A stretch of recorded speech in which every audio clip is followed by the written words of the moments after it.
அது அப்படி தான் நம்ம இதை பார்க்கணும். முழுக்க முழுக்க இதுவரை வேலை எடுத்தவங்க கோடி கோடியாக சம்பாரித்து சினிமாவில் சம்பாரித்து உட்காந்துக்கிட்டு போகும்போது இருக்கிறன்னா வந்து என்டர்டெயின்மெண்ட்டுக்கு பேசுகிற மாதிரி பேசுகிறது. அப்படி ஒன்றும் மொழியில் பெரிய வந்து சாதனை படி சொல்லலாம் கிடையாது. மொழி ஆளுமை மற்ற மொழிகள் ஆளுமைன்றது வேறு. தமிழ் மொழியில் இவர் வந்து என்ன கிழிச்சாருன்றதையும் அதையும் பார்க்கணும். கமலஹாசன் தமிழ் மொழிக்காக என்ன செஞ்சாருன்றதையும் பார்க்கணும்.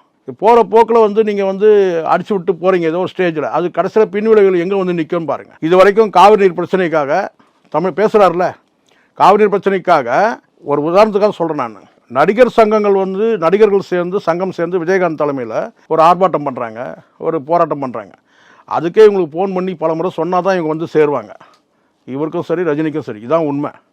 அது கூட வந்து நான் கேள்விப்பட்டேன், விஜயகாந்த் வந்து நாளைக்கு வந்து காவிரி நீர் பிரச்சனைக்காக நாங்கள் வந்து நம்ம ஆர்ப்பாட்டம் பண்ணுறோம், வரீங்களான்னு கேட்க மாட்டாராம். வரீங்களா, வந்துடுறீங்களா, ரெண்டுமே கிடையாது. வரீங்களா வந்துடுறீங்களான்னு கிடையாது. அவர் நெருக்கமான நண்பர் என்கிட்ட சொன்னார், விஜயகாந்த் வருவீங்களா, ஃபோன் போட்டு நாளைக்கு காவிரி நீர் பிரச்சனை, கமலுக்கு ஃபோன் போட்டாலும் சரி ரஜினிக்கு ஃபோன் போட்டாலும், ரெண்டு பேரும் தானே பெரிய ஆளுமை, வருவீங்களா வந்துடுறீங்களான்னு கிடையாது, வந்துடுங்க. எப்படி வந்துடுங்கன்னா ஆர்டர், அது வருவீங்களான்னு கேட்டால் ரெக்வஸ்ட்டு, இல்லை கொஸ்டின் கூட சொல்லலாம். வருவீங்களா வந்துடுவீங்களா அப்படின்னு கேட்குறது. ஆனால் வந்துடுங்க உடனே ஆர்டர் தான் அது. அந்த மாதிரி ஒரு வந்து பார்த்தீங்கன்னா இங்கே வந்து அங்கே வந்து அந்த இடத்துல நல்லா புரிஞ்சுக்கணும், விஜயகாந்த் தமிழரா தெலுங்கரா, அந்த கேள்விக்கு பதில் உங்களுக்கே தெரியும்.